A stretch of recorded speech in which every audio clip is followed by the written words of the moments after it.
This is topic 5. We're looking at chapter 3 of topic 5, which is the human system for transport, the circulatory system. This is a review. So my advice is that you go over the notes thoroughly, but also look at this video so you can get some maybe insight, maybe something a little bit covered a little bit more in depth. But I'm not going to cover the notes word for word. So I'm going to explain the systems to you. I'm going to define the words for you and move on from there. All right? So use this as a review tool, not as the only tool. So human transport system. Well, the thing is, there are two types of transport systems that you have looked at when you looked at it with your project and in these notes. And circulatory systems come in the two flavors. You have an open circulatory system and you have a closed circulatory system. Here you have open circulatory system, closed. Open circulatory system is like that found in a grasshopper. Most insects have an open system. The blood actually touches the body tissue. Now the blood in an open circulatory system has a completely different function than the blood in a closed circulatory system. Open circulatory system blood carries nutrients and waste material, but does not carry respiratory gases. Doesn't carry the oxygen to the organism and doesn't carry CO2 away from the organism. The blood literally gets pumped by a heart. It is a primitive heart.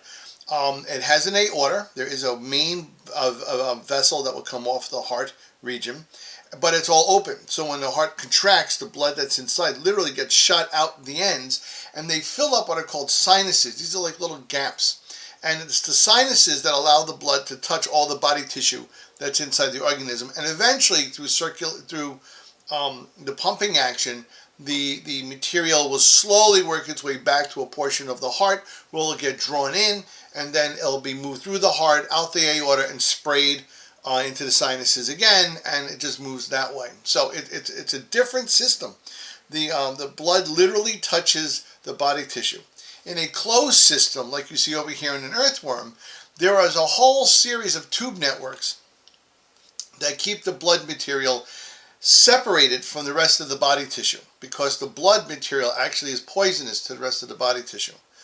The blood also carries wastes and nutrients to the body tissue, but it does carry to the body tissue, but doesn't touch the body tissue.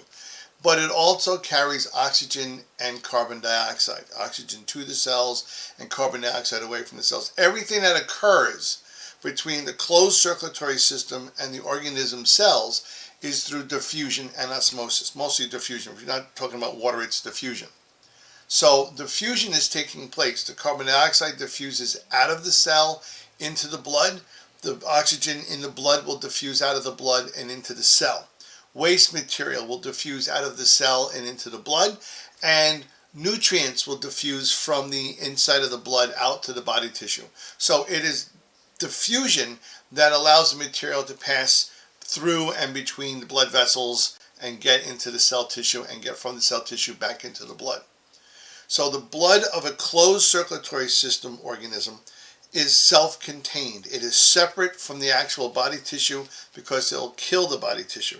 In an open circulatory system, the blood literally bathes the cells in the blood. The blood is squeezed out of the heart through an aorta, and it's sprayed into sinuses, and it's through the sinuses where the blood actually comes in contact with body tissue, and the blood finally works its way back where it gets drawn into the heart, and the whole thing starts over again.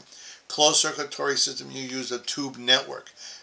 Arteries, veins, capillaries, and so on. Now, our system is a closed system, but our system, wrong thing. Let me move my picture out of the way here. Our system is a little more complicated than that of an earthworm, but it's very similar to that of an earthworm. One, it is closed, so that means it's a network of tubes. We have a very complicated heart compared to that of an earthworm. Earthworm just has 5 arches or 5 regions of blood vessels that can contract and push the blood around. We actually have a full pumping mechanism built of specific muscle tissue called cardiac muscle that will contract in a certain rhythmic pattern that will move the blood around and circulate through the body. We have what are called 4 chambers to the heart. Now I'll show you an enlarged version of this. This is right out of your notes, so you can go to it, but the enlarged version is a little bit more detailed. But what you see here is the blood circulation from the main systems of the body. You have the upper body region up here, the brain. You have the lower body down here, which is the digestive tract, and you have the renal system, and this represents the lower legs and so on. The blue represents deoxygenated blood. Please remember that blood is not really blue. That blood is, when it's got oxygen poor concentration, the blood is a very dark red color. And when the oxygen is in the blood, it's a very, very bright color. I tried to use the colorations here that you would find in a textbook. The purple represents where the fusion is taking place, where the oxygen is diffusing out of the blood and going into the body tissue, and where the carbon dioxide is diffusing out of the body tissue and going into the blood. So as we're coming in, let's say over here, coming out of the heart here, this is the aorta. The aorta will branch to the brain. It will branch to the lower part of the body, and then that will branch off to the other systems. As the blood goes through to the other systems, it's going from oxygen-rich to deoxygenated blood in the veins over here. So this is the whole capillary network of what's going on inside the system. That's what the purple represents. The black, I have the renal. That's because on the diagram they were black, so I couldn't really color them in. But this is the renal system. Same thing happens here. The blood will go through the kidneys. It will get processed. The oxygen will come out. It will feed the cells. The waste products go out. The nutrients, the nutrients go out. The waste products come in. And then everything that gets recollected on this side, and all that blood gets pushed in and through and goes to the heart. We're mainly looking at just the oxygen carbon dioxide flow here. This would be a vein, and veins always bring blood back to the heart, and arteries always bring blood away from the heart. It has nothing to do with the type of blood you would find in them. Yes, most of the time in an artery, the blood is oxygen rich. Yes, most of the time in veins, the blood is oxygen poor. But there are exceptions. There are exceptions, and I'll show it to you a little bit better when we get to a larger diagram. But if you look over here, we're talking about a pulmonary system. The pulmonary system is the blood going to the lungs and coming from the lungs. That's the pulmonary system. Then you have the systemic system. The systemic system is this lower region down here where you have the digestive system. Right? They call it the hepatic portal because it's named after the blood vessels in here. But this is called the hepatic portal system. And then the black, that's the renal system. So that's the systemic system down here. You have the pulmonary system here. This is the upper body region. This is the cranium up here.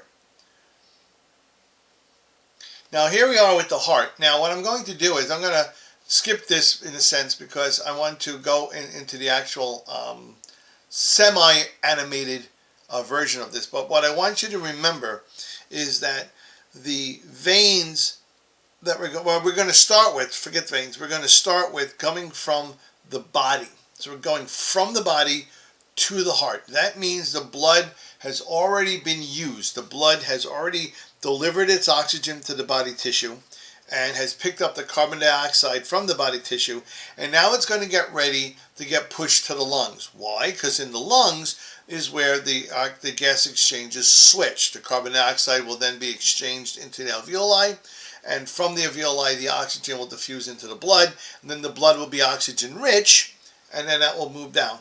Oxygen rich is called oxygenated. Oxygen poor is called deoxygenated. That's what I have in the different colorations up here. And notice down here I said in maroon, that's the capillaries where the blood is going from oxygen rich to oxygen poor, right? Because the diffusion is taking place. Okay, so let's look at the next slide. And here I have the heart. And if you notice, I'm coming down from what's called the superior vena cava. Now, one thing I want to point out is that if you're looking at the heart, it's as if somebody was laying down on their desk in front of you and looking up. So your left is going to be their right. So this whole side, this is the right side of that person's body. This is the left side of that person's body. So when I look over here, the superior vena cava comes down from the upper part of the body, the brain region. So all that blood has been collected from the face and the brain and so on. And it's coming down to the heart. Down here, I have another vena cava, and it's coming from the lower part of the body. It's bringing blood, so it's collecting all of that blood from the hepatic portal, from the renals, from the legs. All that blood is collected into one big major vein, and that blood is now moving back to the heart as well from the lower part of the body. So the upper part is called superior because it's above, and the lower part is called inferior because it's below, but they're both vena cavas. Vena cava, you see that? So the blood is coming down from the brain and going up from the lower part of the body, and they're both placed, they're both dumping their blood in this chamber. Now the white arrows represent the direction of blood flow, so they're not going to be labeled. But here you have the blood coming from the superior vena cava coming in, you got blood from the inferior vena cava coming in, and this is now the right atrium. The atrium's at the top of the heart. This is another atrium. This is called the left atrium. So you have the right atrium, and the blood coming in is deoxygenated blood. It'll be contracted. When the upper part of the heart contracts, the valve will open. This valve opens up, and the blood will pass through. And I believe that is a tricuspid valve. This means it's got 3 flaps. And that blood will fill in this portion of the heart. That's a second chamber, or the lower chambers of the heart. Those are called ventricles. So the blood is deoxygenated here, passes through a valve, goes down here. Now, there's no way the blood can change its oxygenated level. So if it was deoxygenated in the right atrium, it is deoxygenated in the right ventricle. When the ventricle contracts, that pushes the blood up through this valve called a semilunar valve, just based on its shape, and then the blood is going into a blood vessel, taking blood away. Now you remember, I said blood away is an artery. And most of the time, arteries contain oxygen-rich blood. Not here. This is an exception. The blood going from the right ventricle up into this blood vessel, which I'll tell you what that is in a second, is still deoxygenated. Even though the blood is going away from the heart, it's going away from the heart because it's got to get to the source of where the oxygen is. So they call this, because it's part of the pulmonary system, this is a pulmonary artery. A pulmonary artery takes deoxygenated blood, oxygen-poor blood, from the right ventricle, and it divides it. Some of it goes to the left part of the lung, some of it will go to the right side of the lung. In any case, the blood is going to the lungs, pulmonary. Going away from the heart, artery. So these are the pulmonary arteries. There's a left and there's a right. Okay, what happens at the lungs? Well, from the other chapter of respiration, you should know that when the deoxygenated blood breaks down through to the alveoli, right, goes through the artery, then the artery breaks down into the arterioles break down into the millions and millions of capillary nets all over the alveoli, the blood is able to deposit the CO2 into the alveoli sacs, and the oxygen that was in the alveoli sacs, when you inhaled, will diffuse into the blood. So what's happening is the oxygen is being picked up by the blood, and the CO2 is being dumped off by the blood into the alveoli. Person exhales, that blows out the CO2, and the blood, now that's oxygen rich, has to circulate back to the heart. So because it's coming from the lungs, it's still pulmonary, but now it's coming back to the heart. It's going back to the heart now. It's getting ready to be pumped and circulated throughout the body. So when it comes back to the heart from the lungs, it has to be oxygen rich. It's oxygenated. So let's take a look at that. So here you see the blood go down, right? It's now in the right atrium. The blood is in the right ventricle. The blood goes up and through and splits in the pulmonary arteries, still bluish in diagram form. That means it's deoxygenated red. It's deoxygenated blood. Goes to the lungs, gets oxygenated. If you notice, now it's coming back from the lungs as oxygen rich because all that diffusion took place. And now it comes from the pulmonary veins, Why is a vein? Because it's bringing blood back to the heart. Any blood vessel that brings blood to the heart is a vein. So this is a pulmonary vein because it's coming from the lungs, and it goes now into the left atrium. The left atrium receives, atriums in general receive the blood from the body. Right atrium receives deoxygenated blood. The left atrium receives oxygenated blood. Once that happens and the atriums contract, the bicuspid valve opens up and allows the blood to now move into the left ventricle. This is really important because the left ventricle is the ventricle that's going to pump the blood throughout your entire body. It'll push the blood through all of the blood vessels, the arteries, the arterioles, the capillaries, the venules, and the veins when that contracts. And that's why that's the largest chamber of the 4 chambers of the heart. And if you don't take care of it, this is where a lot of problems persist, where the heart can't contract strong enough, which means it can't push all the blood around, which causes problems down the line. And we'll talk about that near the end. So we're in the left ventricle here, and now the ventricles contract, and the ventricles now push the blood through the semilunar valves in this blood vessel. And now again, this blood vessel is taking blood away from the heart, so it must be an artery. But if you notice here, it comes away from the heart, but it divides. Some of it goes in this direction, some of it goes in that direction, some goes in that direction, some goes down for the rest of the body, and it splits again, and so on and so forth. This blood vessel is called the aorta. The aorta takes the blood from the heart and distributes the oxygen-rich blood throughout the entire body.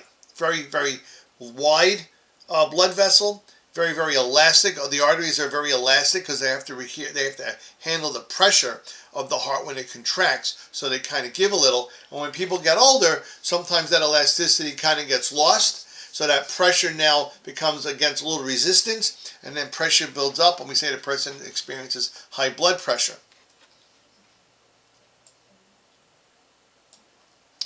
So the blood circulates. Now, what separates the two bloods from each other is this wall.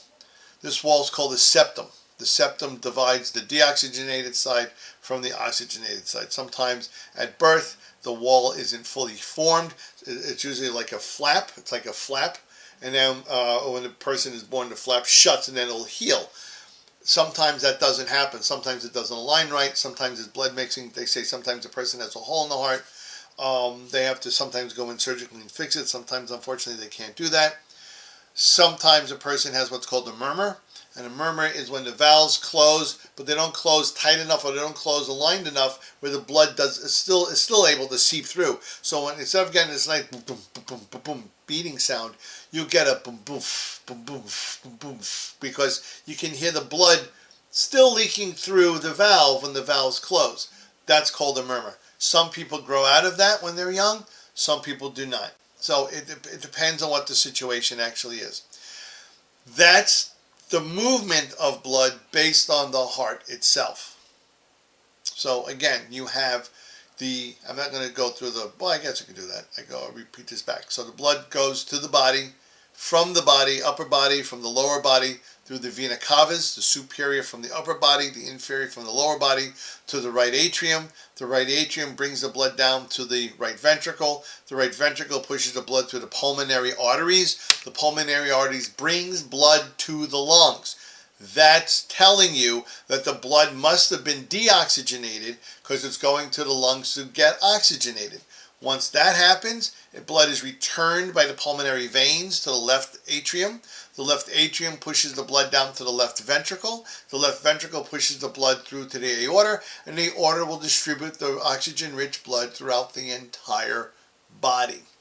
Now, blood vessels are fine, and they're just tubes, but depending on which tube you're talking about will determine what its function is. Now, this is a picture of red blood cells up here.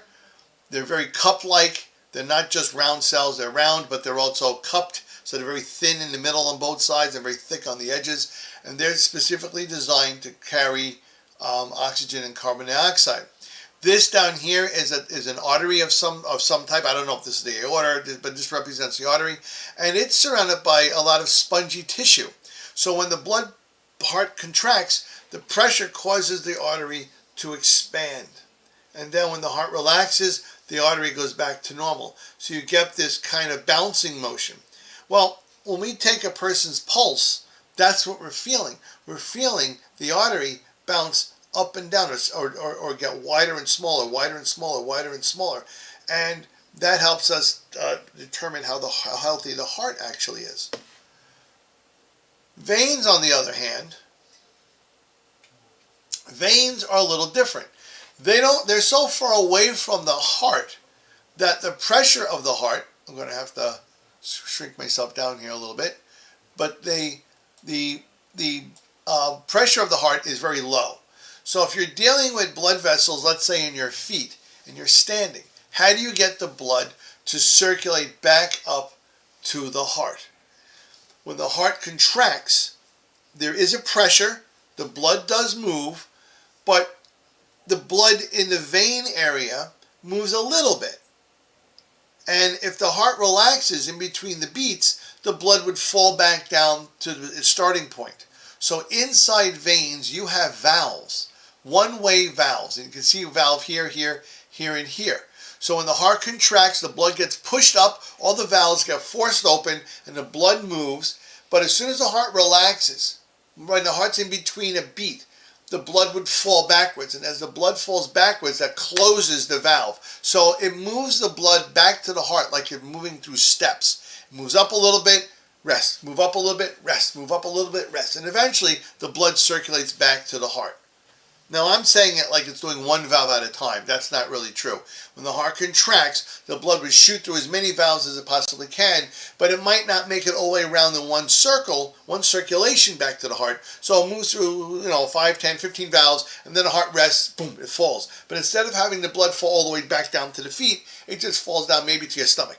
Then the heart contracts again, and the blood will make it back to the heart. So in veins, the blood moves back to the heart, especially from the lower part of the body, like in steps through these one-way valves, helping it along. That is why walking is a very good exercise. That is why it's bad when you stay behind a desk all day or on your computer all day and your legs are folded all day, that you're causing problems for your heart to get that blood back. You want to stop what you're doing. You want to stand up. You want to walk around. You want to walk outside if it's a nice day out. You want to get the blood circulating. So you relieve some of that pressure and you get some of that, if you want to call it stale blood, back to the heart to get it circulated and get it oxygenated and so on. It's very important that you do that. To get the oxygen and CO2 in and out of the blood, you can't go through an artery and you can't go through a vein because they're too thick. So as the blood moves through, let's say, an artery, the blood will be divided up through networks. So as the blood is flowing out of the large artery, the blood will then move into smaller branches of the artery, which are called arterioles. Still too thick. They're elastic just like an artery. They're just miniaturized arteries, really. And then they will branch again. And when they branch this time, they branch into something called a capillary. And a capillary is a very, very narrow tube. It's a tube that is just slightly wider than the diameter of a red blood cell. So the red blood cells have to move through single file. And it's here in the capillary nets, it is here that as the blood comes through, it will deposit this oxygen into the cell that needs it, will take the CO2 out of the cell that wants to get rid of it, and then it'll recollect now into a slightly larger structure called the venule, which will then branch into a larger structure called the vein. So the capillaries kind of bridge the two blood vessel systems. The artery system bridges through a capillary to the vein system. So it goes artery, arterial, capillary, venule, vein. So if you're going from oxygen rich to oxygen poor, that's the pathway. That's the pathway. So the blood, left ventricle, right, oxygen rich, pump the blood into the aorta. The aorta branches down into larger arteries, but then eventually those arteries branch down to arterioles. The arterioles branch into a capillary. Diffusion takes place. Now you've got oxygen poor blood or deoxygenated blood in the capillary. That will place the blood into a venule. The venule will place the blood into veins. The veins go to the major vein, either the vena cava inferior or the superior vena cava, depending on what part of the body you're in. And that blood goes back to the right atrium. The right atrium then pushes the blood to the right ventricle to the pulmonary arteries, and the whole thing starts over again. That's the closed network of a human being. So I hope that made it a little easier for you. There is another system, another circulatory system called the lymphatic system. That's moving intracellular fluid. It's a totally different system from the blood system, the oxygen-rich and oxygen-poor setup. And it's fluid that bathes the cells. Where you find your white blood cells would be, your lymph nodes are all part of this system.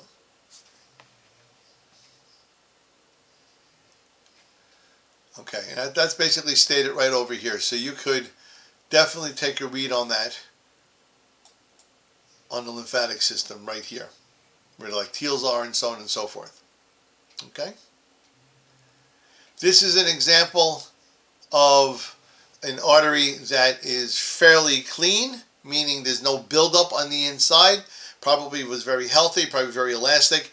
This is an artery that's being choked out due to fatty deposits, due to maybe a very high cholesterol diet, due to smoking. Smoking causes a whole bunch of things that take place in the body. One of them is hardening of the arteries. Your cholesterol is based on the amount of bad cholesterol that you take into your body. There's what they call good cholesterol, bad cholesterol. LDLs are the ones you want to watch out for. Any foods that have something called saturated fats help build the LDLs in your body, so that causes problems. And over time, these blood vessels fill up and they get clogged. And if you starve the heart of blood flow, you have a heart attack. If you starve the brain of blood flow, you can have a stroke, or you just have brain death because the brain cells are not getting the oxygen and the energy, nutrients that it needs.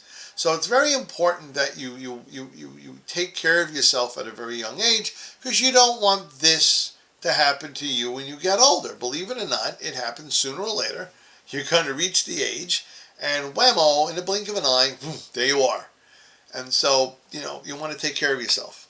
That's enough of the public announcement. Okay. So this video, which I'm not going to go over with you, you can watch it yourself, will review everything I just talked to you about. If you can see from the pictures here, you kind of recognize what I've already talked about. All right. So the video, I highly recommend it. You should be watching the inserted videos that I put in your notes anyway on your own. Don't blow them off. What they do is they help outline what I'm telling you. They might have better pictures. They might have better artistry or graphics than I do.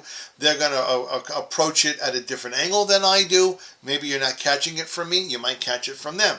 So these are just aids to help you.